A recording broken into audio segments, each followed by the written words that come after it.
System में तीन तरह के डेफिनेशन लिखे थे, ओपन, क्लोज्ड एंड आइसोलेटेड, और उनमें कौन सी तरह का ट्रांसफर हो सकता है और कौन सा नहीं, उसके बेसिस पे हमें nature of boundary for a close system कैसा रहा होगा वो बताना है।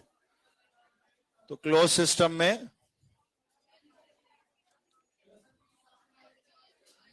मैटर ट्रांसफर नहीं होना है। तो अगर मैटर ट्रांसफर नहीं होना है तो बाउंड्री मैटर का ट्रांसफर अलाउ ना करे, दैट मीन्स परमिएबल नहीं होनी चाहिए। वाइल हीट या एनर्जी ट्रांसफर हो सकता है तो फिर कंडक्टिंग बाउंड्री होनी चाहिए।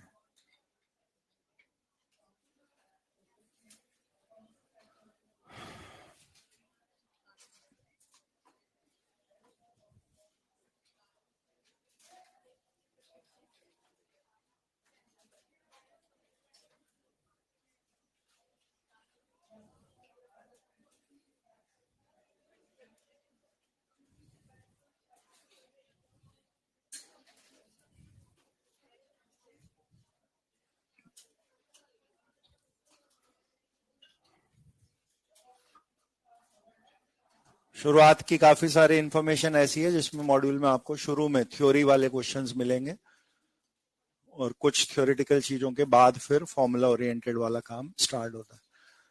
There is a pair of terms called extensive and intensive properties. ये कंसेप्चुअली आप यहां सीखते हैं, इनडायरेक्टली ये किसी और चैप्टर में भी आपको काम में आता दिखेगा। फॉर एग्जाम्पल इलेक्ट्रो में जब हम ईएमएफ या सेल पोटेंशियल पढ़ रहे होते हैं तो वहां पे इस तरीके का एक फॉर्मूला आप इलेक्ट्रो में पढ़ोगे और वहां पे एक कैलकुलेशन सिखाई जाएगी कि अगर कोई रिएक्शन दी है और आप उस रिएक्शन को इनटू 2 करके दोबारा लिख रहे हो, आप स्टोइकियोमेट्री ऑफ रिएक्शन बदल रहे हो, तो जैसे केमिकल इक्विलिब्रियम में होता था रिएक्शन इनटू 2 कर दी तो के को के स्क्वायर करना पड़ता था। थर्मो में आप ये सीखेंगे कि अगर रिएक्शन डबल हो रही है तो डेल्टा जी डेल्टा एच वगैरह भी डबल हो जाते हैं। तो आप एक चीज तो उस इलेक्ट्रोड में ये देखते कि अगर रिएक्शन ए गिव्स बी को 2A गिव्स 2B लिख रहे हैं तो हमें डेल्टा जी को डबल करके लिखना पड़ रहा है, लेकिन वहां जो पोटेंशियल्स होंगे उनमें बोला जाएगा रिएक्शन डबल या आधा करने से पोटेंशियल पे कोई फर्क नहीं पड़ता, वो सेम रह जाता है। तो वो जो वहां का रिजल्ट बना है वो अल्टीमेटली एक्सटेंसिव इंटेंसिव प्रॉपर्टी की वजह से ही बना है। अभी जब हम एग्जांपल्स लिखेंगे तो हम गिब्स एनर्जी को एक्सटेंसिव प्रॉपर्टी में लिखेंगे और इसी वजह से रिएक्शन में की गई मल्टीप्लाई डिवाइड से उस पर फर्क पड़ रहा है।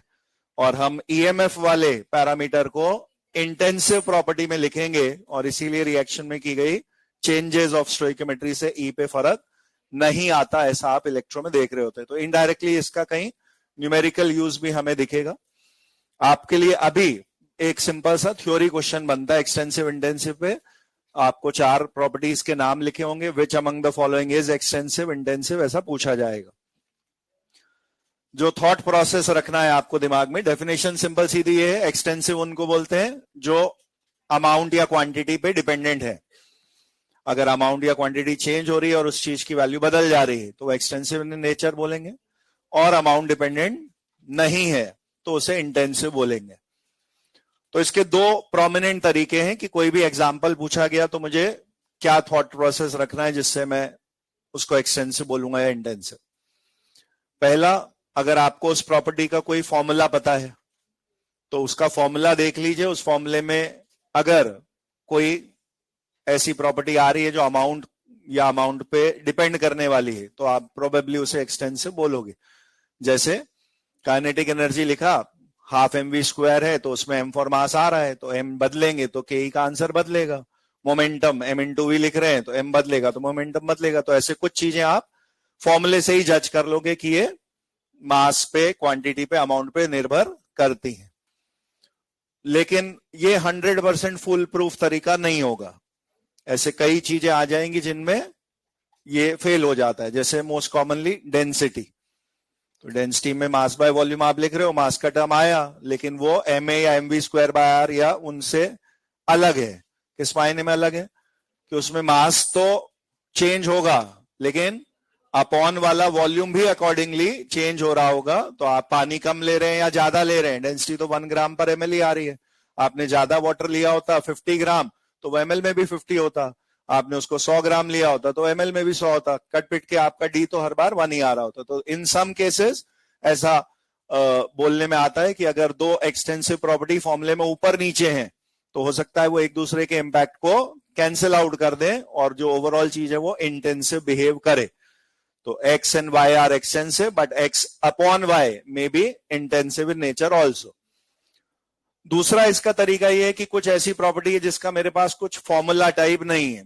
लेट्स सपोज टेम्परेचर, मैंने पूछा कैसी प्रॉपर्टी है, तो टेम्परेचर का तो कोई अलग से फॉर्मूला तो है नहीं। तो आपको जो दिमाग में विजुअलाइजेशन रखना है वो ये रखना है कि हमारे पास एक सिस्टम, एक कंटेनर है और हम उसमें कोई इमेजिनरी पार्टीशन कर रहे हैं, यानी we are dividing the system into smaller compartment, smaller parts. अगर ऐसा करने पे आपको लगता है आपकी वैल्यू बदल गई होगी उस पैरामीटर की, तो वो एक्सटेंसिव प्रॉपर्टी है, क्योंकि आप सब डिवाइड कर रहे हैं सिस्टम को, तो बेसिकली क्या कर रहे हैं, अमाउंट ऑफ मैटर क्वांटिटी वही कम कर रहे हैं।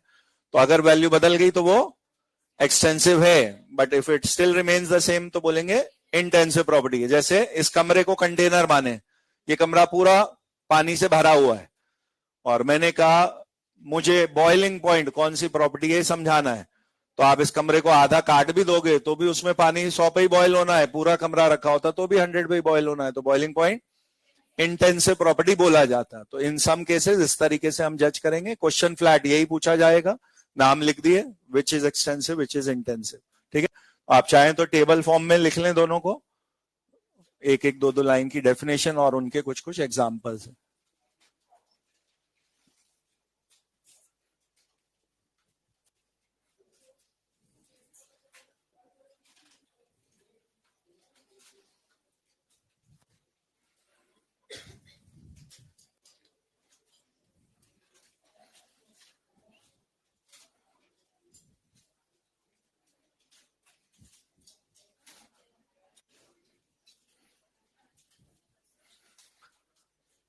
एक्सटेंसिव प्रॉपर्टीज और intensive properties.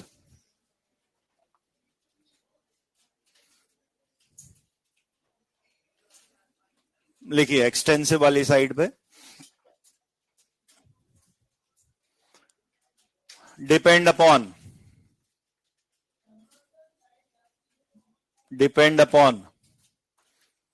amount of matter present in the system. Depend upon amount of matter present in the system.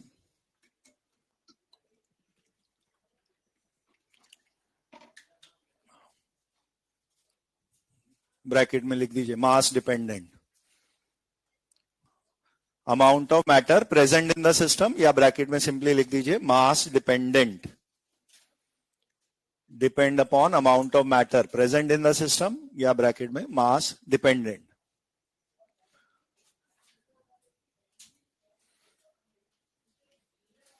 Intensive वाली तरफ लिख दीजिए do not depend on amount of matter present, do not depend upon amount of matter present in the system, do not depend upon amount of matter present in the system.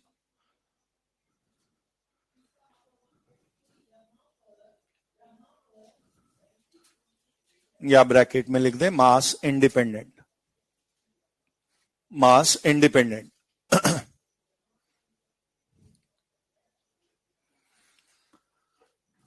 और इसी में identification का वो जो सब dividing वाला फंडा है वो नेक्स्ट पॉइंट के फॉर्म में लिख रहे हैं, एक्सटेंसिव में लिख रहे हैं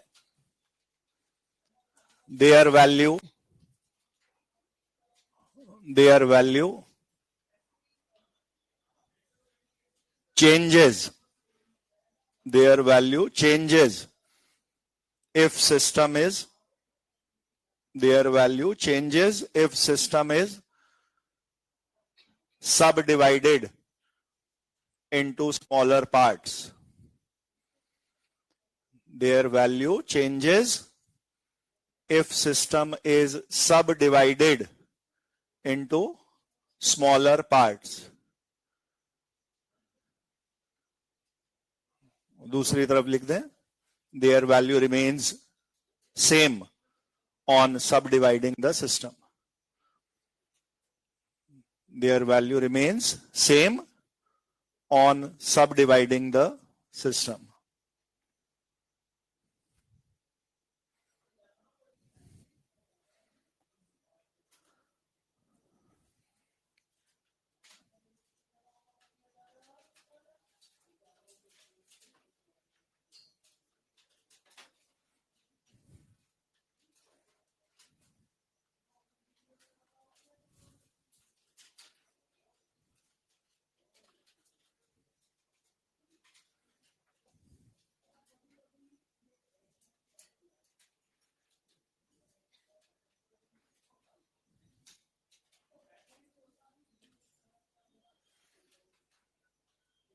यहाँ पे कुछ नाम ऑलरेडी ऐसे आ जाएंगे जो हमें 1 by 1 आगे पढ़ने हैं.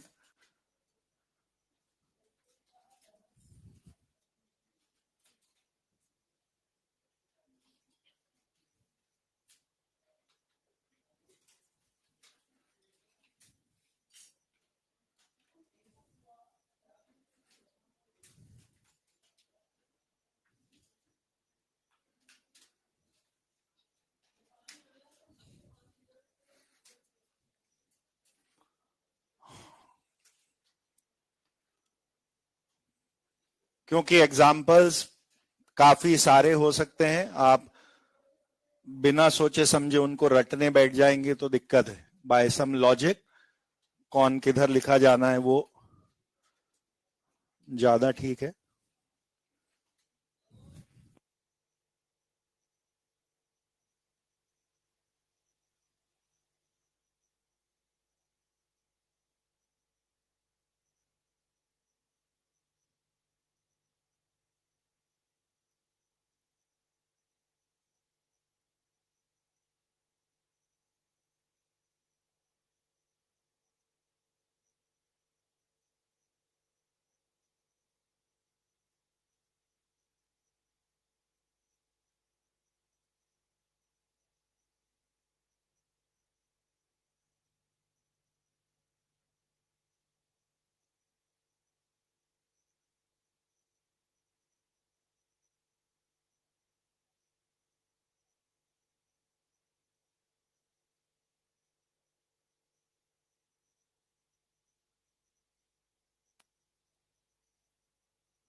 है?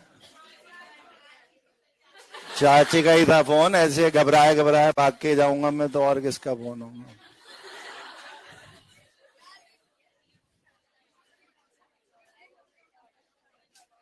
छोटी छोटी बातों में इतनी डांट पड़ती है भैया. फोन करके भी डांट रही थी कि केवल दाल चावल और रोटी कैसे बनी है, सब्जी कहाँ है. मैंने कहा आके बना दूंगा देवी.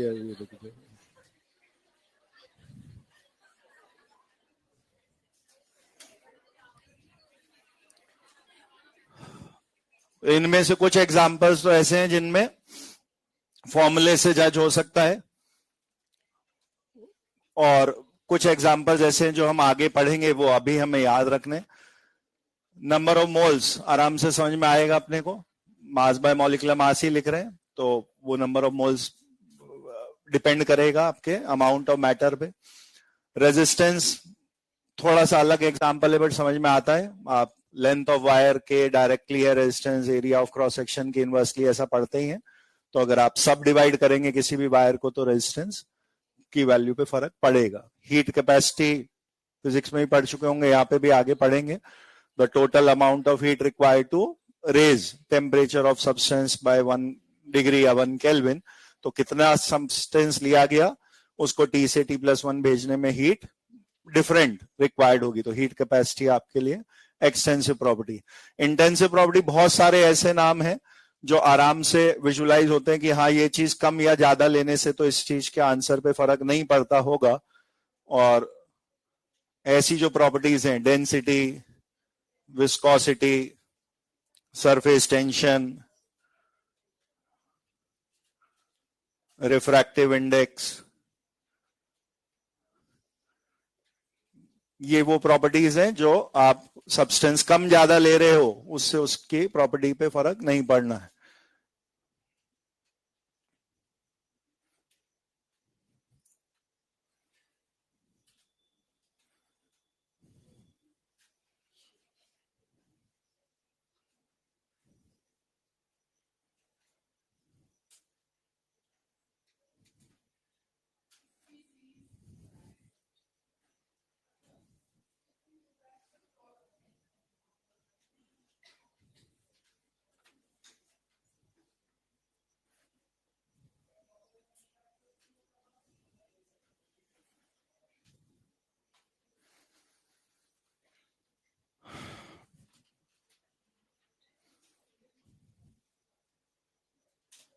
या ये कुछ कुछ एग्जाम्पल लिख के टेबल क्लोज कर देना।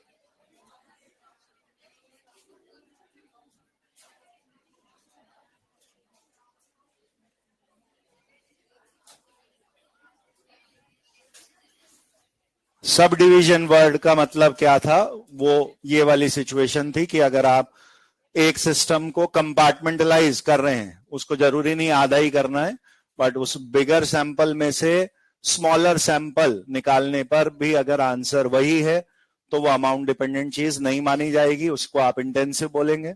और अगर बिगर से स्मॉलर सैंपल निकालने पे वैल्यू सेम है तो वो इंटेंसिव बोली जाएगी। जैसे मैंने 2-3-4 वैल्यूज लिखी कि ये मेरा पूरा कंटेनर अगर सिस्टम था और उसमें मास कुछ W से डिनोटेड था, मोल्स कुछ N थे, वॉल्यूम कुछ V था, टेम्परेचर कुछ T था, तो अगर मैंने उसके आधे पोर्शन को ही देखा होता तो मुझे कुछ कुछ वैल्यूज डिवाइड बाय 2 होते हुए दिख रही होती। वॉल्यूम आप अगर टोटल V मान रहे हैं तो इसको V/2 बोल रहे होते, पूरे सब्सटेंस के मोल N है तो इसमें इक्वली डिस्ट्रीब्यूशन पे N/2 टाइप दिख रहा होता आपको।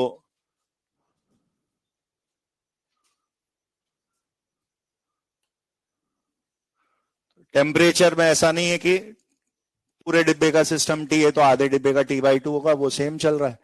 मैंने कहा मोलारिटी, तो अगर इधर मोल्स N/2 हैं तो वॉल्यूम आप V/2 ही लिख रहे होगे और molarity will remain the same. तो कंसंट्रेशन टर्म्स में मोलारिटी, नॉर्मेलिटी, ये सब जो है। वेपर प्रेशर जब पढ़ा था, वेपर प्रेशर में कितना सब्सटेंस लिया हुआ है उससे उसका वेपर प्रेशर चेंज नहीं होता। या तो वो नेचर ऑफ सब्सटेंस कैसा है, लेस वोलेटाइल, मोर वोलेटाइल, उस पर वेपर प्रेशर डिपेंड करता है, या फिर टेम्परेचर। क्लॉसियस क्लेपेरॉन इक्वेशन में हमने वेपर प्रेशर को टेम्परेचर डिपेंडेंट बोला था। अब अगर आपने उस टॉपिक में वेपर प्रेशर में आगे बढ़ गए कि सर राउल्ट्स लॉ में तो ऐसा होता था ना कि सॉल्यूट मिलाया तो कम मिलाया कि ज्यादा मिलाया, उसी के हिसाब से तो लोअरिंग वगैरह पे फर्क पड़ता था, तो वहां तो पीए प्रोपोर्शनल एक्स ए, पीबी प्रोपोर्शनल एक्स बी, वो सब चलता है, तो वो तो अमाउंट डिपेंडेंट हो गई ना बात। आप सिस्टम में क्या चेंज कर सकते हैं और क्या नहीं, वो आपको क्लैरिटी होनी चाहिए। अगर मेरे पास एक बर्तन में वाटर है और नेक्स्ट बार आप वेपर प्रेशर की सर वाटर में अगर शुगर मिला देते तो पीएस का आंसर तो P0 A से अलग आता ना, तो फिर वेपर प्रेशर तो एक्सटेंसिव प्रॉपर्टी हो गई। लेकिन आपने सिस्टम ही बदल दिया है। अगर आपने सिस्टम वर्ड की डेफिनेशन क्लियरिटी नहीं है दिमाग में तो फिर आगे गड़बड़ होगी एक्सटेंसिव इंटेंसिव में। What is a system? एक बार जो चीज चुनी गई उसमें से कुछ और ऐड करना वो सिस्टम को बदल देना माना जाएगा।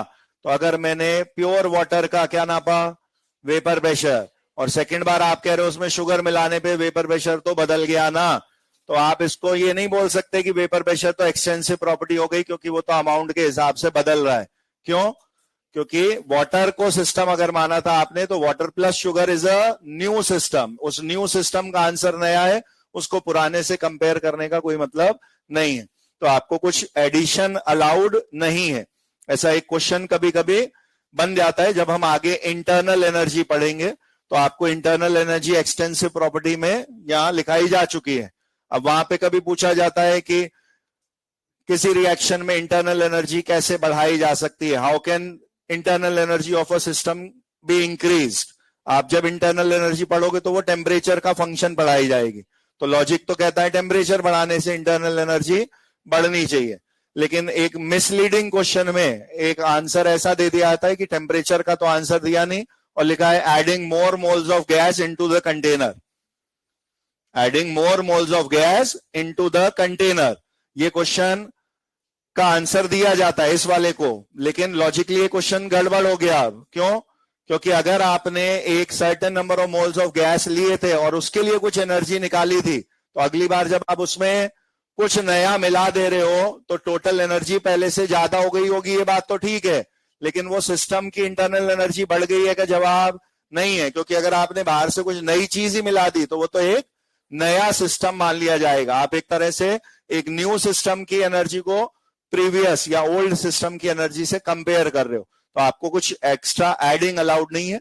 वेपर प्रेशर में कई बार बच्चों को ये डाउट रहता है कि सर आरएलवीपी वगैरह टॉपिक में तो हमने अमाउंट ऑफ सॉल्यूट बदलते थे तो वेपर प्रेशर बदल जाता था ना, तो वो अमाउंट डिपेंडेंट दिख रहा है, लेकिन वो सिस्टम चेंज कर देने वाली बात होगी। आपको दिमाग में विजुअलाइजेशन ऐसा वाला रखना है, ठीक है। और किसी नाम को लेके अभी कंफ्यूजन है? सिंपल है। इनमें से कुछ नाम और अभी एक दूसरे तरीके से भी एक्सप्लेन हो जाएंगे, जो वो एक्स अपॉन वाई वाला फंडा है। जैसे हमने डेंसिटी बोला या प्रेशर बोला, एरिया आप इधर वाली साइड पे लिख सकते हैं, एरिया आपका एक्सटेंसिव प्रॉपर्टी है। तो कई सारी ऐसी चीजें हैं जो एक्सटेंसिव वाले ब्लॉक में से दो ऊपर नीचे डिवाइड में आएंगी और उनका तीसरा वाला जो फॉर्मूला है वो इंटेंसिव में काउंट होने लगेगा। ये छोटे छोटे से कुछ पॉइंट्स टेबल से अलग यहां लिख रहे हैं।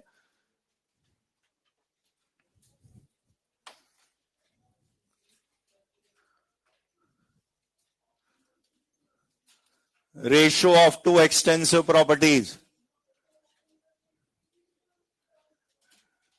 acts as intensive. इसमें एक एग्जांपल लिख सकते हैं,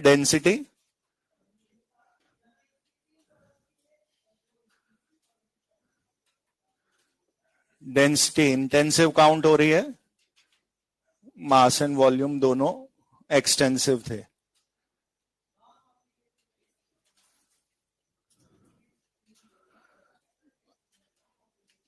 सबसे कॉमन तरीका है एक्सटेंसिव इंटेंसिव में कनेक्शन बढ़ाने का। अगर आपको उस पैरामीटर की डेफिनेशन याद है और उसकी डेफिनेशन में किसी भी चीज को पर यूनिट करके बोला जाता हो तो वो पर यूनिट वाली सारी चीजें इंटेंसिव में काउंट होने लगेंगी, भले ही वो पर यूनिट से पहले एक्सटेंसिव रहा हो। इफ एन एक्सटेंसिव प्रॉपर्टी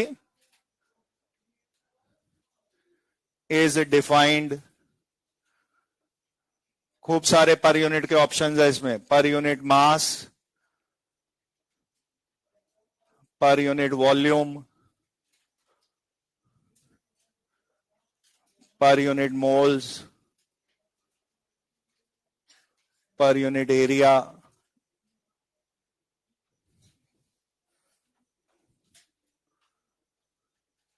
वो इंटेंसिव में काउंट होने लगेंगे। एनी प्रॉपर्टी जो ओरिजिनली आपने एक्सटेंसिव में रखी हो, अगर उस डेफिनेशन को मॉडिफाई करके आप उस एक्सटेंसिव प्रॉपर्टी को पर यूनिट समथिंग डिफाइन करते हैं, then it will be considered as intensive.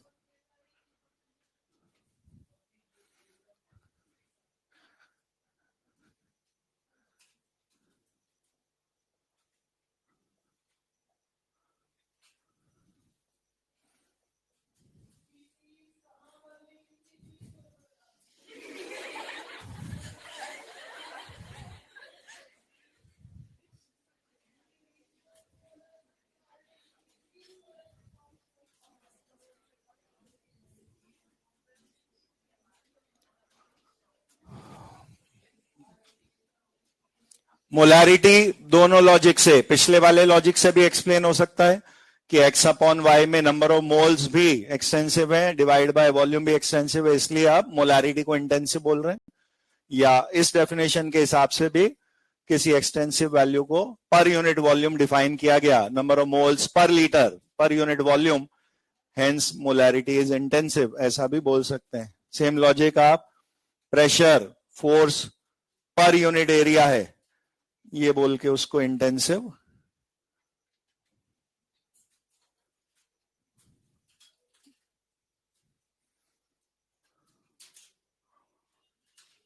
तो बहुत सिंपल सीधा सा एक्सटेंसिव इंटेंसिव का क्वेश्चन बनता है। आपको नेम ऑफ पैरामीटर्स दिए होंगे,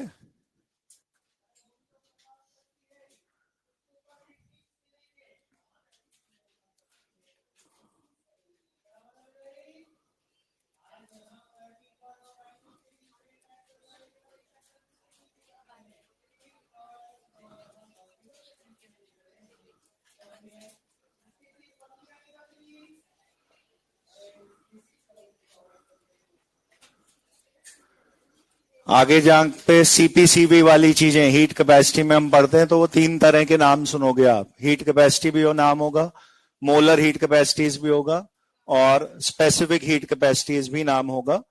और उनमें से हीट कैपेसिटी वर्ड मैंने यहां एक्सटेंसिव में लिखा है, बचे हुए दोनों इंटेंसिव काउंट होते हैं, क्योंकि जो टोटल हीट कैपेसिटी है उसमें एक बार पर ग्राम निकालने के लिए मास ऑफ सब्सटेंस से डिवाइड करेंगे, एक बार मोलर हीट कैपेसिटी है तो पर यूनिट मोल्स के नाम पे मोल से डिवाइड करेंगे, और per unit mass per unit moles कुछ भी डिफाइन होगा तो उसको इंटेंसिव बोलना चालू कर देंगे।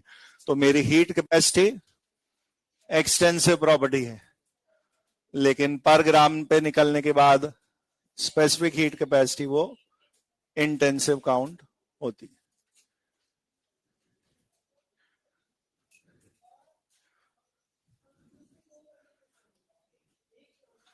और ऐसा ही सबसे ज्यादा ध्यान आपको इस चैप्टर के 4 इंपॉर्टेंट पैरामीटर्स में रखना है। मैंने अभी 4 सिंबल्स लिखे जो वन बाय वन आप सूनर और लेटर इस चैप्टर में पढ़ेंगे। इंटरनल एनर्जी वाला ई, एंथैल्पी वाला एच, एंट्रोपी वाला एस, गिब्स एनर्जी वाला जी। इन नामों में हल्का सा एक वर्ड ऐड करते ही या इनका नंबर लिखा है और उसकी यूनिट देखते ही आप उसको एक्सटेंसिव से इंटेंसिव में शिफ्ट कर दोगे। अगर मैंने बोला इंटरनल एनर्जी इज और उसका कुछ भी जो नंबर दिया था उसमें joule, calorie, kilo joule, kilo calorie है, पर ग्राम, पर मोल ऐसा कुछ नहीं लिखा है, तो आप उसको एक्सटेंसिव में गिन रहे होते। इनमें से किसी के भी नाम में शब्द बोलने में साथ में molar enthalpy is, molar entropy is, molar Gibbs energy is, नाम में मोलर लगा दिया तो भी वो इंटेंसिव है। इसके subscript S is extensive, S M यानी इंटेंसिव। और या फिर मैंने बोला कुछ भी नहीं, इज बोल के ही दिया लेकिन उसके नंबर में मोल इनवर्स लिखा आ रहा है तो वो पर यूनिट मोल कुछ भी अगर होगा तो आप उसको इंटेंसिव गिन रहे होते। ये वाला भी एग्जाम्पल अपने को ध्यान रखना है। अगर एंथैल्पी लिखा है, एंट्रोपी लिखा है,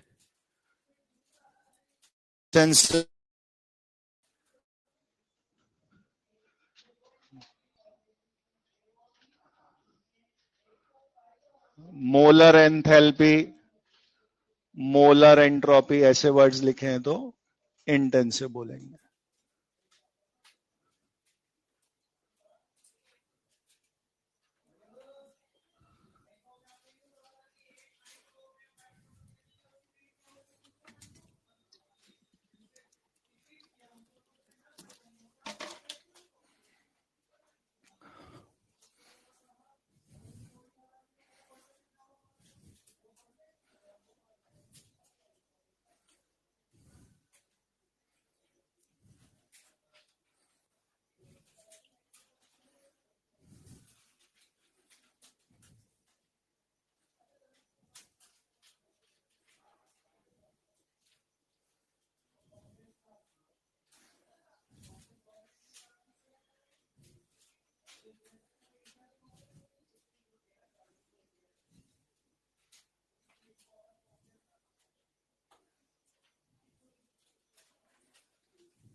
फाइनल प्रॉपर्टी एक्सटेंसिव इंटेंसिव से रिलेटेड कैलकुलेशन में अगर आप कभी भी दो अलग अलग कंटेनर की चीजें आपस में मिक्स करते हैं तो उनकी ऐसी चीजें जो एक्सटेंसिव इन नेचर थी ऑन मिक्सिंग उन्हें आप स्ट्रेट फॉरवर्ड आपस में ऐड कर सकते हो, बट एनी प्रॉपर्टी जो इंटेंसिव इन नेचर है वो सीधे सीधे एडिटिव नहीं मानी जाती है।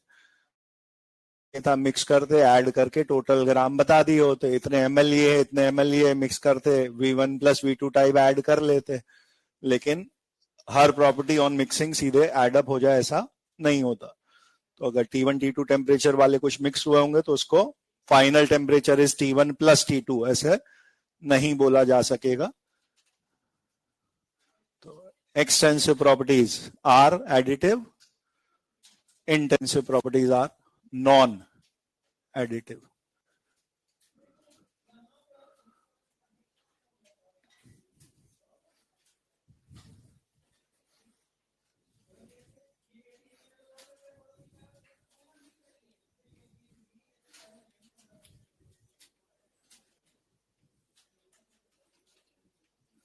ठीक है, छोटा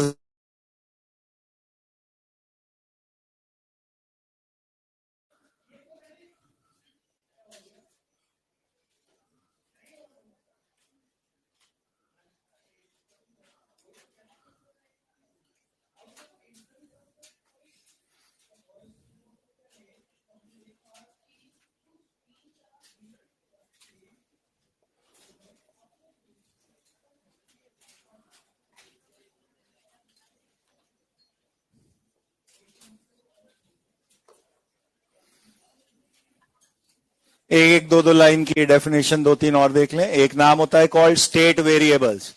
स्टेट वेरिएबल्स वर्ड का मतलब सिंपली है कि बदल जाने को आप ऐसा बोलो कि ये इनिशियल स्टेट अलग थी फाइनल स्टेट अलग है। स्टेट वर्ड्स बदल गए तो प्रेशर वॉल्यूम टेम्परेचर टाइप की जो चीजें हैं जिनसे आप किसी चीज की स्टेट यानी कि पोजीशन डिफाइन करते हैं उनको स्टेट वेरिएबल्स बोला जाता है। इन्हीं वाले नामों के बेसिस पे वो वर्ड्स बने जिनको आप आइसोबारिक, आइसोथर्मल, आइसोकोरिक इस तरह से बोलते हैं। कोई भी स्टेट वेरिएबल किसी मिनिमम एक का बदल जाना में आप बोलेंगे सब्सटेंस अपनी इनिशियल स्टेट से एक नई फाइनल स्टेट में कन्वर्ट हो गया है। सारी चीजों का बदलना नेसेसरी नहीं है।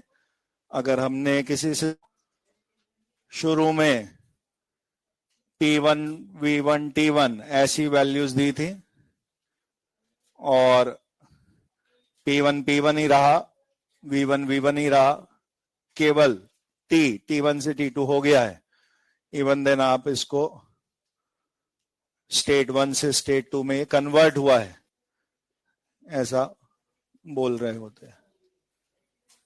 एज सिंपल एज दैट, ऐसी चीजें जिनके बदल जाने से हम स्टेट ऑफ द सिस्टम बदल गई है मानते हैं उनको स्टेट वेरिएबल्स या स्टेट थर्मोडायनेमिक फंक्शंस बोलते हैं।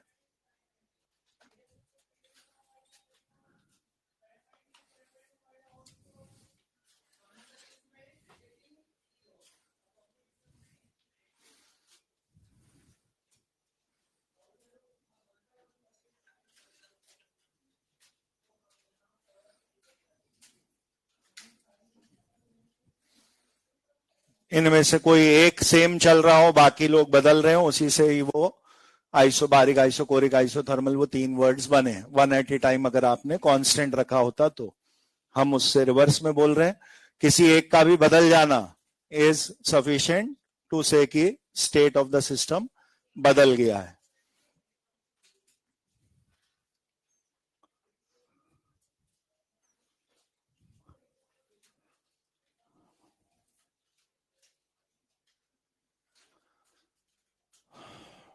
एक बीच की डेफिनेशन के बाद उस चीज पे हम आने वाले हैं जो प्राइमरीली फिजिक्स और केमिस्ट्री में थर्मो का मेन पंगा होता है।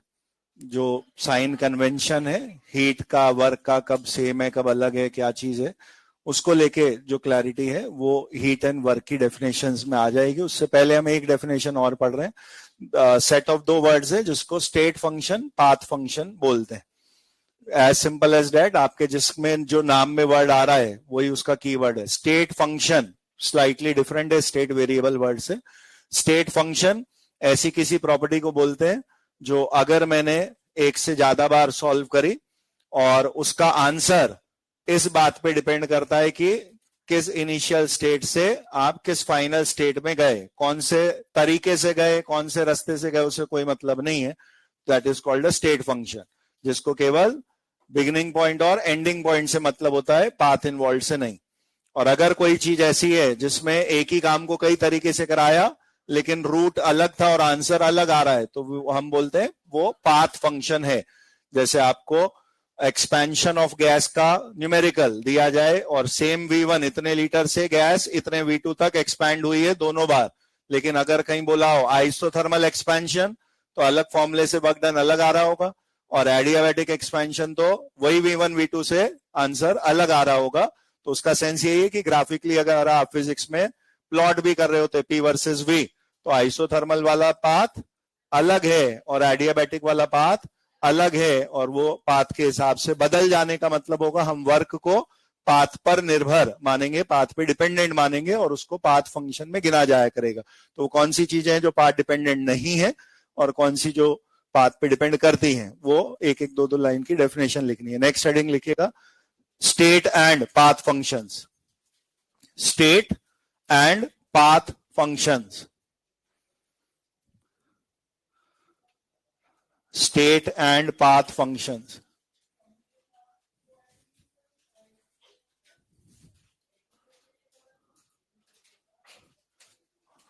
लिखिएगा, properties which only depend on,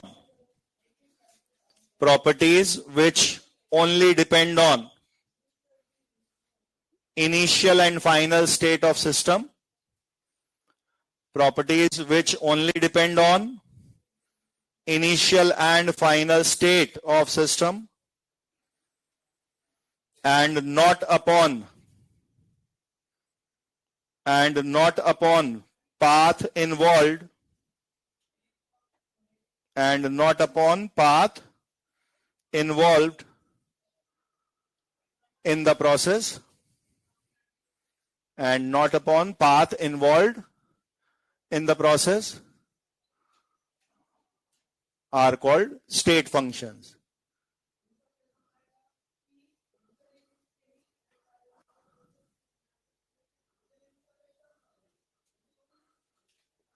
Properties which only depend on initial and final state of system and not upon path involved during the process are called state functions.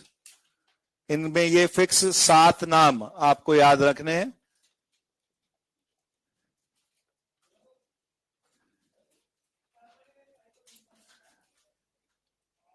तीन वो हैं जिनको अभी स्टेट वेरिएबल्स भी कहा गया था, उन्हीं को स्टेट फंक्शंस में से भी 3 वो कॉमन नाम है, PVT प्रेशर, वॉल्यूम, टेम्परेचर, ये स्टेट फंक्शंस है। लेकिन इनको थर्मो में जो 4 नाम एक एक करके पढ़ने उनसे अलग नाम दे दिया गया है, फंडामेंटल स्टेट फंक्शंस इनको बोल देते हैं। और जो 4 है हमारे पास जो यहां एक एक करके चैप्टर में पढ़ेंगे वो थर्मोडायनेमिक स्टेट फंक्शंस बोले जा रहे हैं।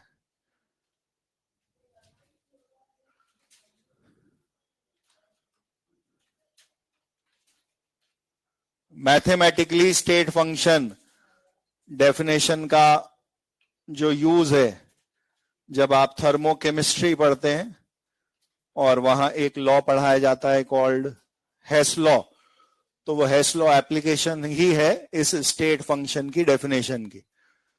और उसमें ये समझाया जाएगा कि सपोज आपने कोई रिएक्शन करानी थी जिसमें A से D बनना था और आपने डेल्टा H उस रिएक्शन का निकाला, तो A से D वाला काम एक बार में डायरेक्ट कराया हो या A से B फिर B से C फिर सी से डी गए, और इन अलग अलग प्रोसेसेस के अपने को डेल्टा एच पता हो, तो हेस लॉ मैथ्स की भाषा में बोला जाता है जब रिएक्शंस जुड़ते हैं तो डेल्टा एच भी जुड़ जाता है।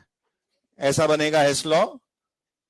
आपने 3 रिएक्शंस लिखे, इनको ऐसे फ्लो चार्ट की बजाय मैंने एक के नीचे एक लिखा होता, और इसका डेल्टा H1, इसका डेल्टा H2, इसका डेल्टा H3 ऐसे दिए होते, और मेरे से A से D वाली का पूछा होता, तो आपको समझ में आता कि A से D वाली के लिए मुझे बस इन तीनों को ऐड करना है। ये B, B, C, C सब कट गए और मेरी A से D रिएक्शन आ जाती, तो उसका आंसर इन तीनों के सम के बराबर आएगा। ये हेस लॉ में आगे पढ़ेंगे, और वो स्टेट फंक्शन की बदौलत ही हुआ है, क्योंकि आपने कहा मेरे को ए स्टेशन से गाड़ी पकड़नी थी और डी स्टेशन पे उतरना था।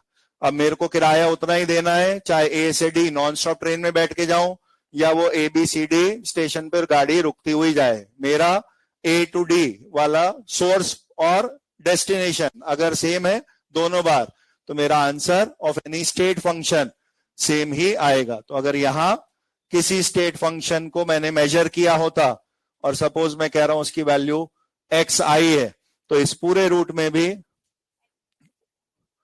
स्टेट फंक्शन की वैल्यू सेम ही रहेगी।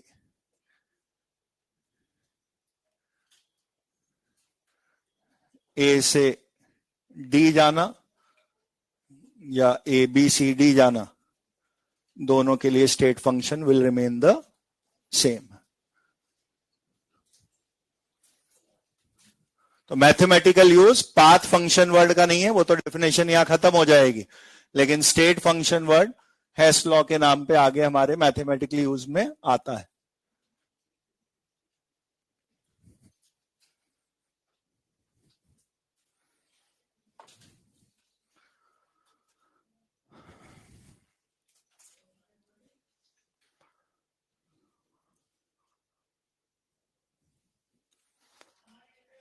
एक चीज जो आगे आएगी चैप्टर में, मैं उसको हल्का सा यहाँ पे भी बता दे रहा हूं। हमें 2 नाम लिखने हैं, स्टेट फंक्शन, इसके बाद पाथ फंक्शन की डेफिनेशन लिखूंगा मैं। हमारे दिमाग में आता है तो दोनों में से एक तो बोलना ही पड़ेगा ना। जो स्टेट फंक्शन है वो पाथ वाला नहीं है, जो पाथ फंक्शन है वो स्टेट वाला नहीं है। ऐसे आप दिमाग में रूल बना लेते हैं, ऐसा कोई रूल बनाने की जरूरत नहीं है। जैसे आगे जाके फर्स्ट लॉ ऑफ थर्मोडायनेमिक्स आपको पढ़ना है।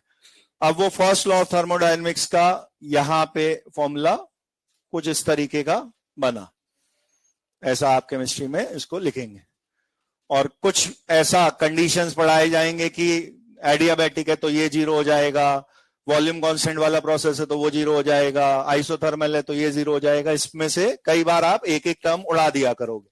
तो मान लीजिए किसी प्रोसेस में वर्क 0 बोल के हटना था, तो आप अल्टीमेटली इस रिजल्ट पे पहुंच जाओगे कि Q उस समय डेल्टा ई के बराबर है।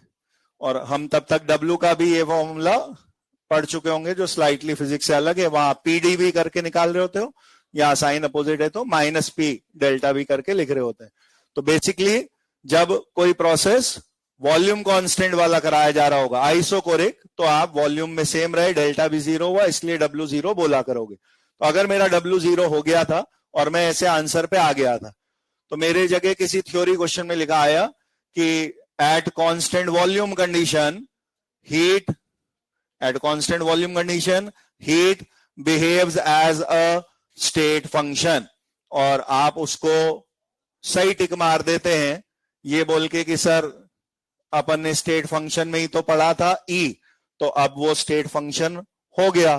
तो जरा ध्यान से देखिए, अगर ऐसा फॉर्मूला कभी मैं आगे पढ़ाऊंगा और मैं W0 करके Q बराबर डेल्टा ई प्रूव कर पा रहा हूं, तो क्या मुझे ऐसे कंडीशन में ये बोलना होगा कि उस समय पे Q is a state function, जो कि मेरे को Q अगले वाले कैटेगरी में पाथ फंक्शन के एग्जांपल में लिखाना है। Traditionally Q is a path function, तो क्या मैं वहां के एग्जांपल्स में E, H, S, G उनको स्टेट फंक्शन बोल चुका हूं, तो क्या मैं अभी यहां Q is a state function ऐसा बोल दूं?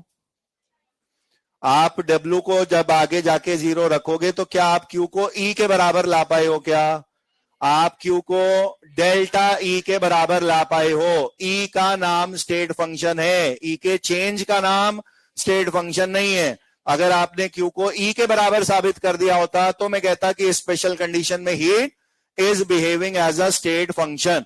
तो ऐसा क्या बोलना चाहिए क्वेश्चन की भाषा में जिससे मतलब सही निकल आए? There is a different word called independent of path.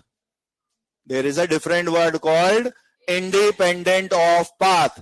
और आप इसका ऑटोमेटिकली मतलब क्या ले लेते हो कि इंडिपेंडेंट ऑफ पाथ का मतलब सर स्टेट फंक्शन ही तो हुआ। नहीं, ये एक तीसरा वर्ड है इंडिपेंडेंट ऑफ पाथ, क्योंकि जब आप आगे हेस लॉ पढ़ोगे तो उसमें ये समझाया जा चुका है कि ए से बी डायरेक्ट जाओ, ए से बी सी डी घूम के जाओ, डेल्टा का आंसर सेम ही आएगा। तो किसी भी स्टेट फंक्शन के चेंज का आंसर वो पाथ पर डिपेंड नहीं करता। ये बात ट्रू है। क्या बोला मैंने? किसी भी स्टेट फंक्शन का चेंज वो पाथ पे डिपेंड नहीं करता, ये बात सही है। लेकिन डेल्टा ई और ई तो अलग अलग ही चीजें बोली जाएंगी ना। तो अगर डेल्टा ई को मेरे को बोलना है क्या है, तो आपको उसको पाथ पे निर्भर नहीं करता, ये तो बात सही है। लेकिन स्टेट फंक्शन बोलना अभी भी गलत हो जाएगा। तो delta E, delta H, delta S, delta G, ये सब क्या होते हैं? ये इंडिपेंडेंट ऑफ पाथ प्रॉपर्टीज हैं, लेकिन इनका दूसरा नाम क्या? स्टेट फंक्शन नहीं रखा जा सकता। स्टेट फंक्शन इनको कब किनको बोलना है? ई एच एस जी, ये अकेले लिखे होंगे तो ही उसको स्टेट फंक्शन बोलेंगे। तो ये आगे फर्स्ट लॉ में तो प्रॉपरली इसको समझाएंगे। यहां पे भी मैंने बता दिया, क्योंकि मैं इसके जस्ट बाद पाथ फंक्शन की डेफिनेशन लिखूंगा। तो आपको ऐसा नहीं करना है कि किसी जगह वर्ड्स लिखे आए किसी पार्ट में, this property behaves independent of path, और आप उस बात का एग्जैक्टली मतलब वही लेने लगो कि is a state function, is independent of path, is a different language, is a state function, is a different language। ठीक है, पैराग्राफ नेक्स्ट वाले पे आ जाइए। Properties which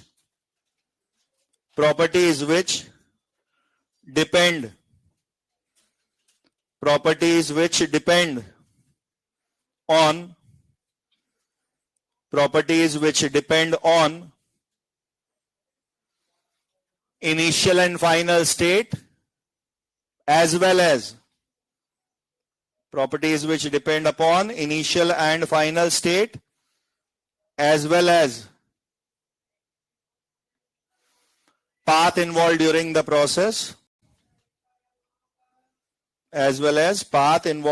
the process, are called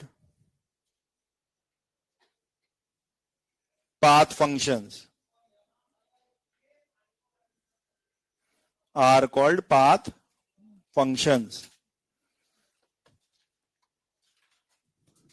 Properties which depend on initial and final state of system as well as path involved during the process are called path functions. ये दो example हैं इनके, heat और work.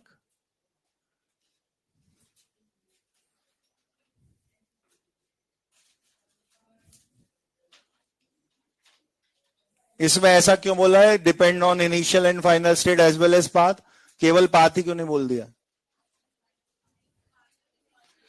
Path तो कभी भी रास्ता, कोई लाइन भी खींचोगे तो वो जहां से चालू हुई है लाइन और जहां खत्म हुई है वो तो अपने आप इंक्लूडेड ही आएंगे ना। तो अगर किसी को भी क्या बोलते हैं? डिपेंड्स ऑन पाथ, तो ऑटोमेटिकली उसमें स्टेट तो आएगा ही आएगा। पाथ जो भी ड्रॉ करोगे तो कहां से ड्रॉ करना चालू किया था, कहां खत्म किया, वो तो बोलना ही पड़ेगा। तो स्टेट फंक्शंस हैं वो केवल स्टेट पे डिपेंड करते हैं। पाथ फंक्शन में क्या बोलना है? Path as well as state दोनों पे डिपेंड करते हैं। ये क्लियरली लिखा आना जरूरी नहीं है। डिपेंड ऑन पाथ भी बोला है तो आप उसे पाथ फंक्शन टिक कर देंगे, लेकिन एनीथिंग जो आप पाथ के नाम पे डिफाइन करोगे कि ये रास्ता है, तो ये रास्ता है तो कहां से चल के जाता है और कहां तक जाता है तो अपने आप ही पता चलेगा ना। तो पाथ के साथ स्टेट्स ऑटोमेटिकली इन्वॉल्व हो जाते हैं।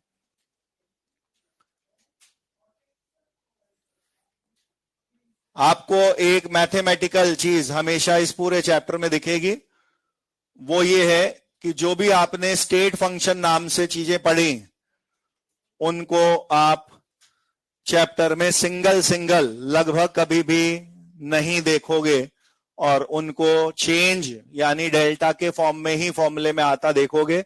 जैसे गिब्स एनर्जी पहली बार जब पढ़ाई जाएगी तो एक बार जी सिंबल लिखाया जाएगा, लेकिन उसके बाद सारे जो फॉर्मूले होंगे वो डेल्टा जी वाले नाम से ही आएंगे। एंट्रोपी पहली बार पढ़ेंगे तो एस नाम से सिंबल आएगा, बट जो भी फॉर्मूले होंगे, जो भी बातें होंगी, वो डेल्टा एस के बारे में हो रही होंगी।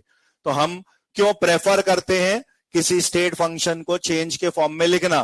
क्योंकि किसी भी चीज को जब डेल्टा लिखोगे तो क्या लिखने का मतलब आएगा? फाइनल माइनस इनिशियल, और फाइनल माइनस इनिशियल करके लिखेंगे तो अपने आप डेफिनेशन जस्टिफाई हो गई कि ये इन दोनों स्टेट पे निर्भर कर रहा था। तो हम उसको एक सिंगुलर स्टेट में डिफाइन ना करके उसको चेंज के फॉर्म में ही डिफाइन करना प्रेफर करते हैं, ताकि उसकी दोनों पे डिपेंडेंस शो होने लगे। तो स्टेट फंक्शंस मोस्टली एक सिंगल अल्फाबेट फॉर्म में आपको नहीं दिखेंगे, और डेल्टा यानी चेंज के फॉर्म में ही मोस्टली लिखे होंगे।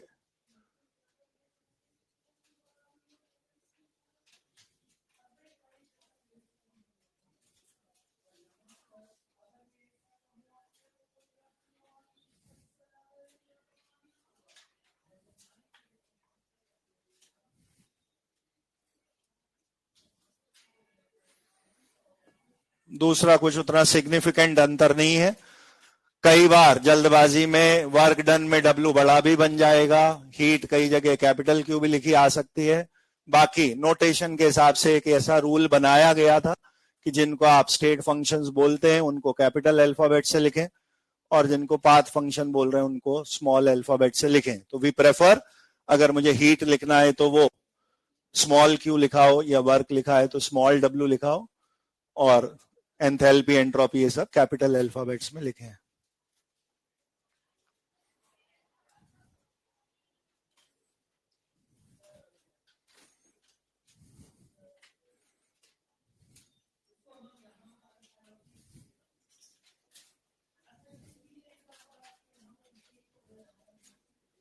टेस्ट का टाइम क्या है? 2 बजे है। मजे आ गए तुम्हारे तो, मतलब आधा दिन एक्स्ट्रा मिल गया, और क्या। सुबह सुबह नहीं है ना टेस्ट।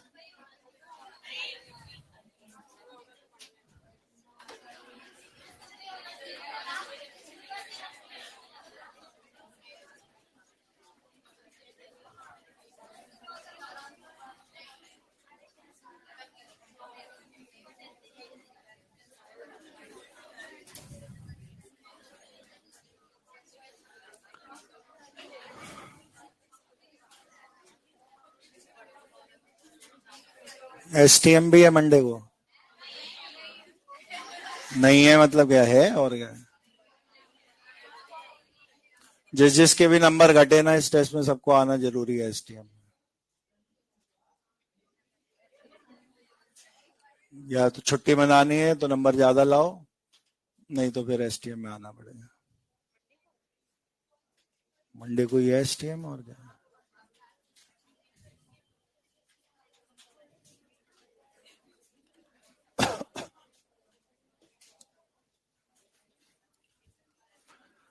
अब ये जो आर्टिकल है इसको बहुत ध्यान से समझिएगा। यही सबसे बड़ा साइन कन्वेंशन वाली जो बात है उसको यहां definition of heat and work के साथ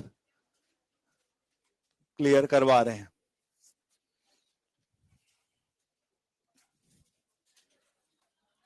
बारी बारी दोनों की, हीट की और वर्क की definition as well as sign convention वो सीख रहे हैं।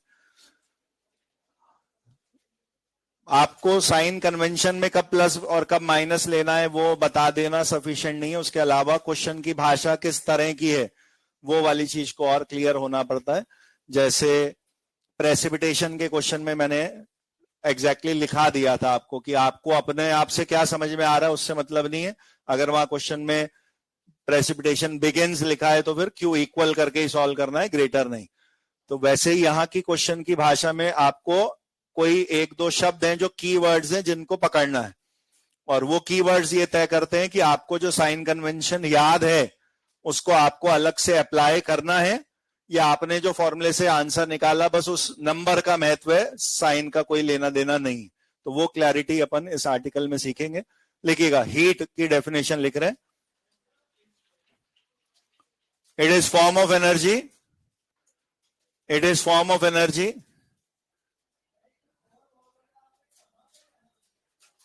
it is form of energy which gets transferred It is form of energy which gets transferred due to temperature difference. It is form of energy which gets transferred due to temperature difference between system and surroundings. It is form of energy which gets transferred due to temperature difference between system and surroundings. और मैंने ये दो symbol T1 T2 नाम के लिखे, किसी भी एक को सिस्टम का और किसी भी दूसरे को सराउंडिंग का टेम्परेचर मैंने बोला। और यहां तीन पॉसिबिलिटी हो सकती थी। अगर मैंने T1 ग्रेटर T2 देखा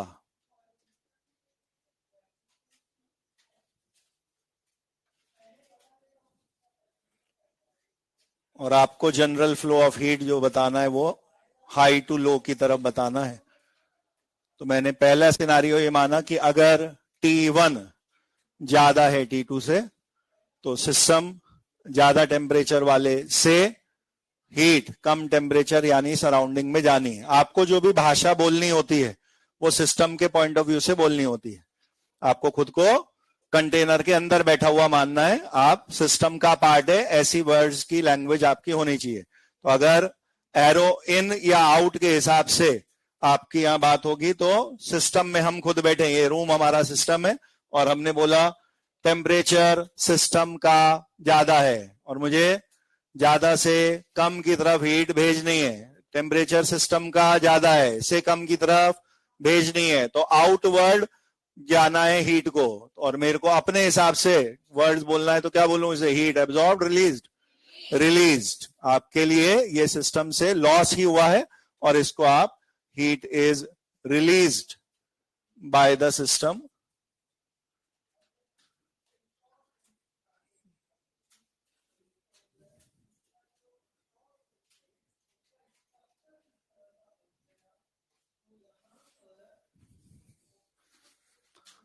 क्वेश्चन वाला इसमें रेयर केसेस में क्या बदमाशी कर सकता है?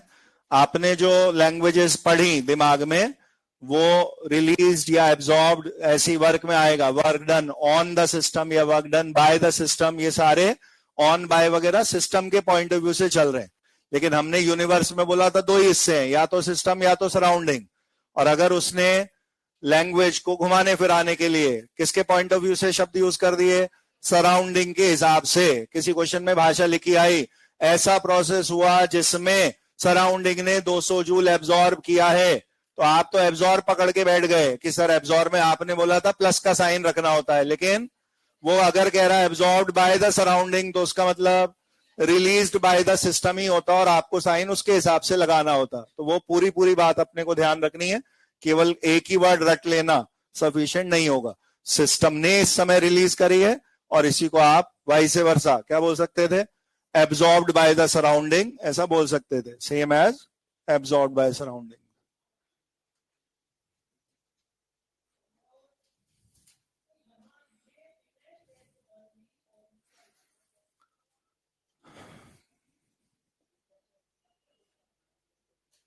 सिंपल सीधी सी चीज है, जब आप इसे क्वेश्चन में अप्लाई करेंगे तो अपने आप प्रैक्टिस होती जाएगी कि हमें कौन सा साइन कब लेना है। टेम्परेचर में T1 अगर कम है, सिस्टम कम पे है और हीट हाई से लो की तरफ आनी है, बाहर हाई है से लो की तरफ हमें मिलेगी, इनकमिंग एरो आ रहा होगा हीट का, तो heat is absorbed by system from surroundings.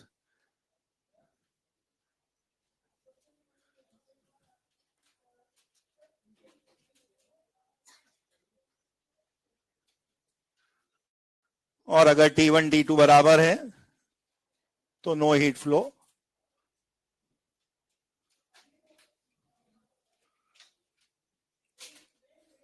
इसी को थर्मल इक्विलिब्रियम बोलते हैं, टेम्परेचर्स का इक्वल टू हो जाना, फर्दर कोई हीट लॉस या गेन नहीं होगा।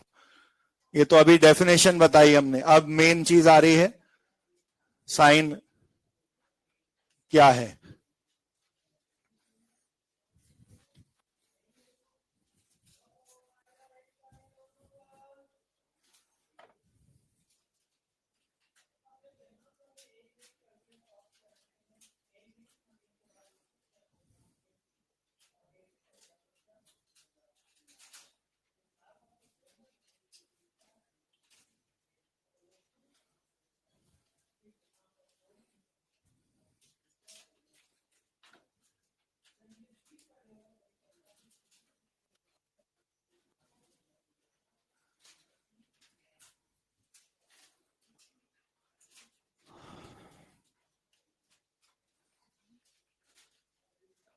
फिजिक्स में और केमिस्ट्री में हीट के साइन लेने में अंतर नहीं है. हीट इवॉल्व या रिलीज्ड वो नेगेटिव ली जानी है यहां भी वहां भी, और एब्जॉर्ब्ड वाला प्लस का बताना है.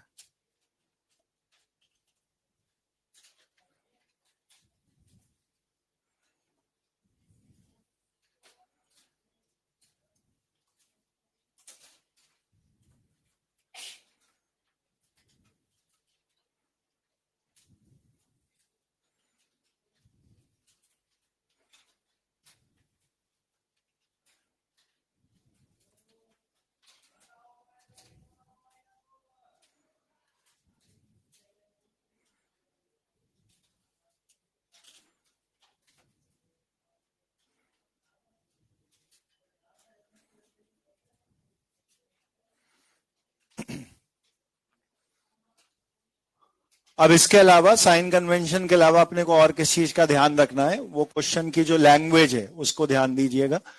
आगे कोई भी ऐसा फॉर्मूला पढ़ेंगे जिसमें क्यू आना था, मान लीजिए आगे फर्स्ट लॉ आप पढ़ चुके हो और ये पुट करके आपने क्यू का आंसर निकाला और सपोज वो आंसर -20 किलो जूल आया है. लगभग 30 to 40% question of this chapter में 4 में से 2 ऑप्शन सिमिलर होंगे नंबर में, एक प्लस का और एक माइनस का. तो बहुत फ्रीक्वेंटली यहां वो साइन वाली गड़बड़ होती है, आपको उसी पे मेन फोकस करना है. ऐसा क्वेश्चन जिसमें फॉर्मूला लगाने के बाद मेरा क्यू का आंसर -20 आया है. Now there are 2 possibilities. एक, -20 आया है, मुझे -20 ही टिक करने को मिले. दूसरी पॉसिबिलिटी, मेरा आया -20 है लेकिन मुझे 20 वाले को टिक करना है.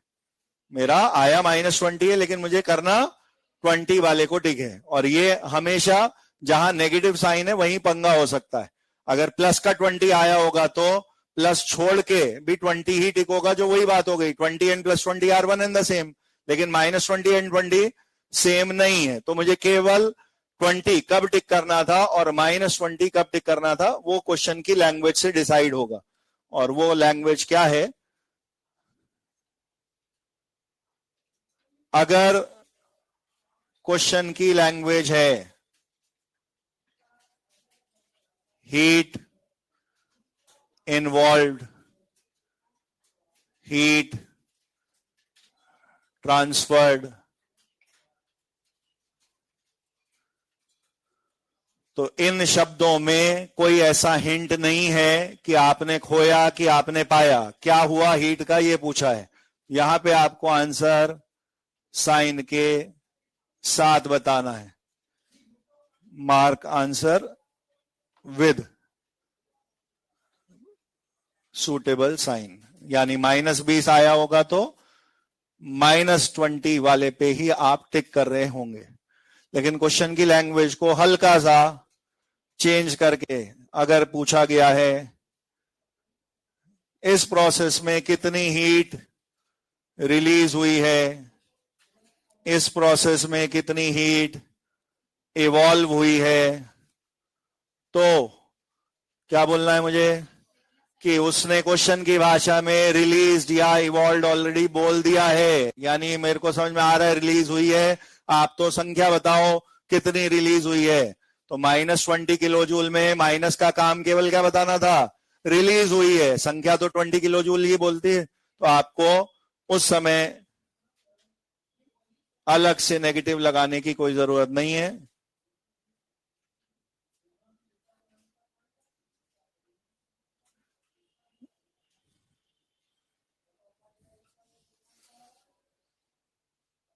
फॉर्मूले से उस समय आपका आंसर -20 किलो जूल टाइप ही आया होगा, लेकिन आपको बोलना यह है कि माइनस तो अब क्वेश्चन की लैंग्वेज में अंडरस्टूड हो ही चुका है, मुझे केवल मैग्नीट्यूड पार्ट ही बताना है कि कितनी रिलीज हुई है।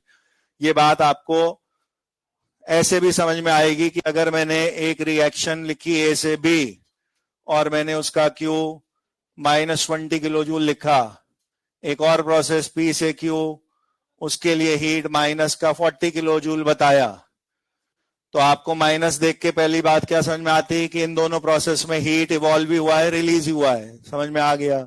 मैंने आपसे पूछा मोर या लेस के टर्म्स में, ए गिव्स बी प्रोसेस में मोर हीट रिलीज या पी गिव्स क्यू में मोर हीट रिलीज। अगर आप प्योरली गणित पे चलोगे तो आप -20 बड़ा होता है ना सर -40 से, तो मोर मैंने तो ए गिव्स बी वाले को टिक करके आ गया, क्वेश्चन गलत हो चुका है, क्योंकि वो माइनस का काम सिर्फ ये बताना चाह रहा था रिलीज हुई है। अब बात समझ में आ गई, अब माइनस कर दो किनारे। और ये क्या बोल रहा है? 20 रिलीज हुई है, ये कह रहा है 40 रिलीज हुई है, तो 40 ज्यादा रिलीज हुई है ना। तो मोर और लेस में हमेशा साइन के बिना जो मैग्नीट्यूड पार्ट है उसी पे आप फोकस कर रहे होते। यहां भी अभी वही बात कर रहे हैं कि अगर क्वेश्चन वाले की जो लैंग्वेज है वो एम्बिग्यूअस है, यानी वहां एब्जॉर्ब रिलीज के बारे में कुछ पता नहीं चल रहा, कैसे वर्ड्स हैं? Heat involve, heat transferred, heat exchanged, ये सारे वर्ड्स में एम्बिग्यूटी है। इन वर्ड से ये क्लियर नहीं हो रहा कि एब्जॉर्ब हुई है कि रिलीज हुई है। तो मेरी जिम्मेदारी है घर तक छोड़ के आने की, क्या साइन भी बताना है, नंबर भी बताना है। लेकिन अगर क्वेश्चन में आधी बात वो क्लियर कर चुका है कि रिलीज हुई है, इवॉल्व हुई है, ये उसने बता दिया, तो अब गली तक ही छोड़ के आना है, घर तक नहीं। क्या कि साइन तो तुम्हें समझ में आ ही गया, अब नंबर बता रहे हैं बस। तो उस समय नेगेटिव में आया भी होगा तो नेगेटिव छोड़ के जो आपका डिजिट वाला पार्ट है, नंबर वाला पार्ट है, वो आप आंसर में टिक करेंगे। क्लियर हुई बात? बोलिए। ऐसी एक बार डेफिनेशन वर्क के लिए और लिख दें,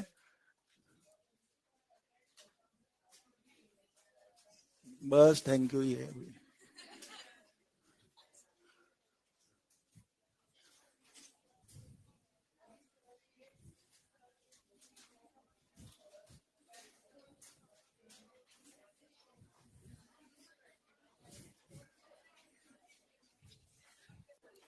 लिखो।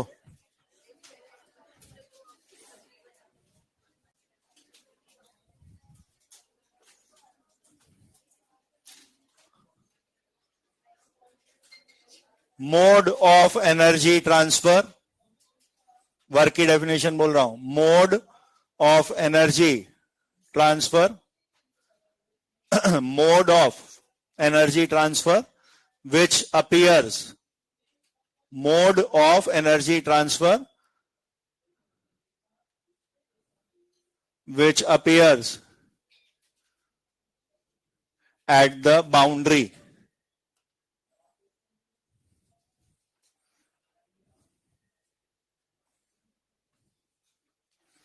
mode of energy transfer which appears at the boundary। इतना लिखना सफिशिएंट है। आपको वर्क के भी आंसर उन्हीं यूनिट्स में मिलेंगे जिनमें हीट को आप मेजर कर रहे होते हो, joule kilo joule, calorie kilo calorie, हर यही सब यूनिट्स हैं। स्लाइटली डिफरेंस क्या है? वर्क की बात जब भी हो रही होगी क्वेश्चन में, कुछ ना कुछ एक्सपेंशन कंप्रेशन का क्वेश्चन आया ही होगा, और आपके दिमाग में क्वेश्चन वाला डायग्राम बना के दे या नहीं दे, कंटेनर कैसा वाला बनेगा जिसमें साइडों में दीवारें हैं लेकिन ऊपर ढक्कन की जगह पिस्टन है।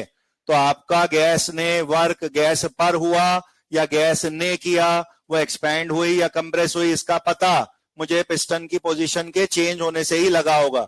यानी वर्क इज समथिंग जो डिटेक्ट ही किसके थ्रू होता है? बाउंड्री के शिफ्ट होने से ही वो डिटेक्ट होता है। आपके कंटेनर में, इस रूम में मैंने हीट भेजी, तो इस सिस्टम में हीट आने या इस सिस्टम से हीट बाहर जाने में मेरे को बाउंड्री शिफ्ट कराने की जरूरत नहीं है। लेकिन अगर मेरे को इसमें जो गैस रखी है उसको कम से ज्यादा वॉल्यूम में एक्सपैंड कराना है या ज्यादा से कम वॉल्यूम में कंप्रेस कराना है, तभी वर्क नॉन जीरो आएगा, और उसके लिए किसी ना किसी साइड की बाउंड्री शिफ्ट जरूर हुई होगी। यही आपकी पहचान है वर्क की, कि वो भी एनर्जी की एक टाइप ही है, लेकिन हमेशा वो आपको बाउंड्री पे अपीयर होता दिखेगा, बाउंड्री शिफ्ट जरूर होती दिखेगी। ये सिंपल सीधे से साइन है जो फिजिक्स से अपोजिट हैं।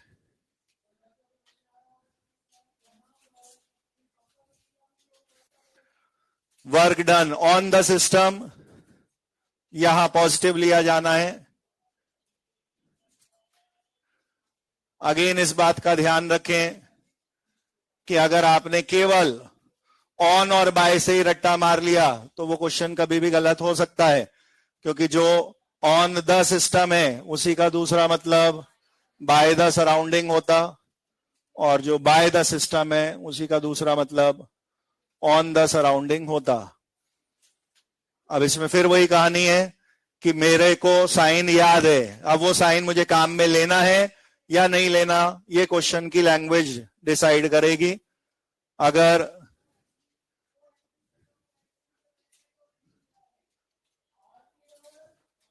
क्वेश्चन की लैंग्वेज में केवल ऐसा लिखा आता है, आपने आगे जाके फर्स्ट लॉ ऑफ थर्मोडायनेमिक्स पढ़ लिया, उसमें ये और ये पुट कर लिए, अल्टीमेटली आप इसका आंसर सॉल्व करके 20 ला चुके हो। अगर क्वेश्चन की लैंग्वेज है वर्क डन या वर्क इन्वॉल्व, तो ये आधी अधूरी लैंग्वेजेस से साइन की क्लैरिटी नहीं आ रही। कितना काम हुआ, काम पर हुआ कि किसने किया, ये सब क्लैरिटी नहीं आ रही। तो यहां का फंडा क्या होता है, साइन के साथ आंसर मार्क करना है।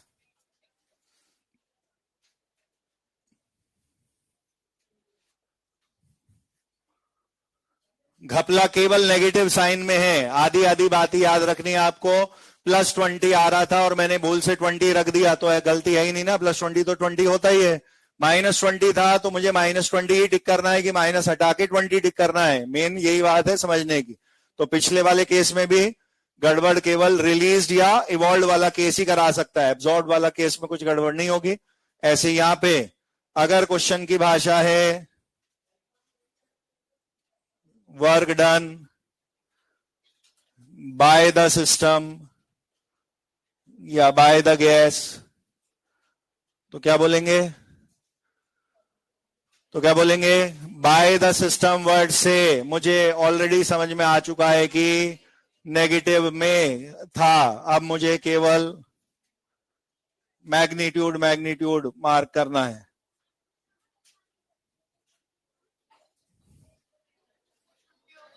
बस छुट्टी हो रही है, रुक जाओ।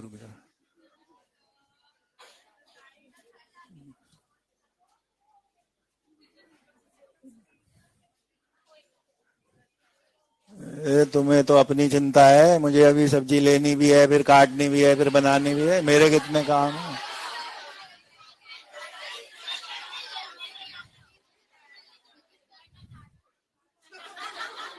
बस लिख लो ये, जाओ 5 मिनट का डिस्काउंट आज।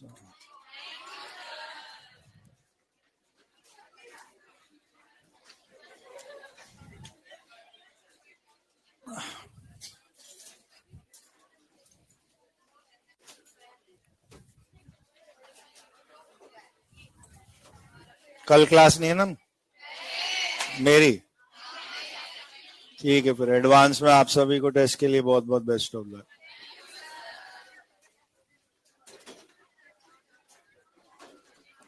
दोनों तीनों चैप्टर्स का जो